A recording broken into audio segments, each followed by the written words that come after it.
Quarantine with my family, at first it wasn't so bad. I am what I consider a homebody. It, you know, like my friends plan my social life and then I know I'm going out. But I am content to be at home, to read a book, to binge watch those corny, cheesy Hallmark movies. Um, so at first it was like, oh, okay, this is not terrible, awful. But then it was like, I can't go to the grocery store. My husband is going to need to go to the grocery store because I do have a pre-existing condition and am more at risk to get sick. Um, my husband kind of became the runner, so it was like he was going to the grocery stores because you couldn't get an Instacart or the grocery store delivery because it wouldn't come, or they put you in for, oh, we can get your groceries to you in 2 weeks kind of thing. So being in the house with as time went on in quarantine, I found myself spending a little more time away from my family. In the beginning it was like, oh, let's have movie night, ooh, let's have game night, ooh. And then it was like, why are there dishes in the sink? Why am I the only one doing dishes? Why is the house a mess? Everybody's in here. How come I'm the only one cleaning? I started doing some gardening and kind of doing things outside, sitting outside, invested in some porch furniture so I could be outside of the house. We haven't had any big blow ups as a family.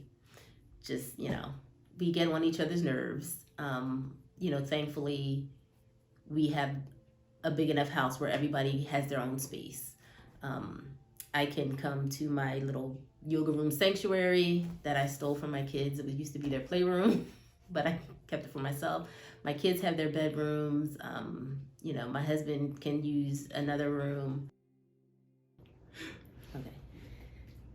So the hardest part of quarantine for me was, I guess, the interruption in my routine.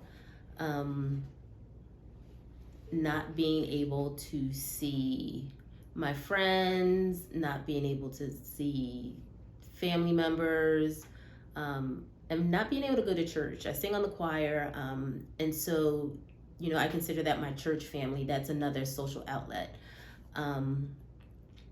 So missing, I guess, that human connection, missing the conversations. Yeah, you can talk on the phone and you can Zoom, but it's nothing like being with actual people.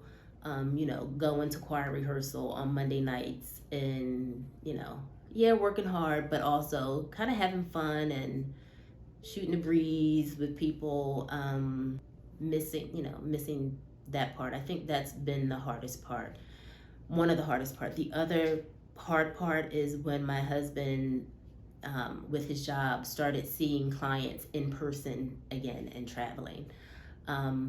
Initially, there was a tent out in the backyard where I made him change his clothes before he came. He would take his clothes off and then come right in the house and take a shower. That has been the hardest part, the worry about someone getting sick. Knowing, I do know two people who died at the very beginning of this. One right after the other. People I saw, a couple times a week. Losing those, and then just I guess the handling of it is really upsetting because it did not have to get this bad. 45, I think he messed up. I think he messed up really bad. I think he took no leadership with this whole coronavirus. He did not work with China initially when they first had it. We don't have a pandemic response team anymore. Apparently that was dismantled. I think if leadership had come from the top saying we need to have a nationwide shutdown for so many weeks to get this thing under control, to mitigate all these deaths, I don't think it would have gotten this bad. Yes, do I think people would have still gotten sick and would have died? Yes, but not at this magnitude. I think it was just really, really mishandled. I think while some of the governors did wonderfully in controlling it in their states,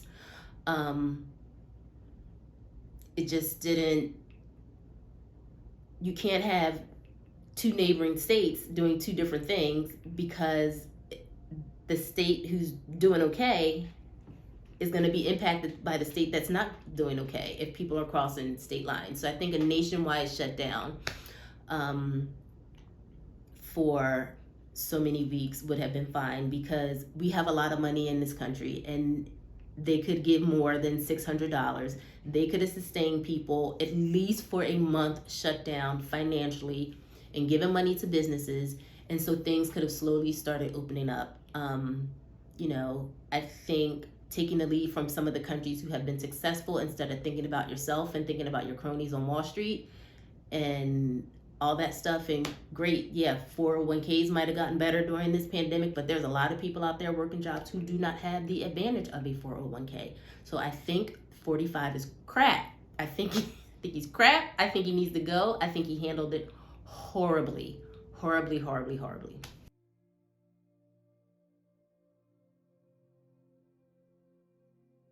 I remember I was at church in choir rehearsal, and there started to be some chatter about what's happening in China. And I remember saying out loud, I'm not worried yet, because I know when I worry, it's time to worry, because I have a pre-existing condition. I have a transplant. I'm immunocompromised. Then I'll start to worry. And when it hit and they shut stuff down, I was like, oh shit, this is really serious. I was like, I am never leaving the house. I'm like, how can I possibly ever leave? I was afraid. As someone with a pre-existing condition, I think there's not only the anxiety, but there's the anger, because again, it could have been handled better. And then having to go to, still go to my follow-up doctor's appointments. And the doctor saying, you're staying in the house, you're not doing anything, you're not going out, you're not going to the grocery store. It's like, okay, yeah, I know I need to continue doing what I'm doing. Like, my family was on shutdown, and with two teenage kids who want to see their friends and, their boyfriends or girlfriends. And I'm like, no, they can't come over. I remember, I think it was like the first or second week, and my daughter wanted to see her boyfriend, and he comes strolling up the driveway. I was like, nope, stop. And they were like 6 feet apart in the driveway. I was like, don't come any closer. So it was very scary. Not only to think about myself, but my parents and my in-laws are all adults who have existing conditions, and worrying about their safety and how they're going to get to the grocery store. And so it causes and still causes a lot of anxiety.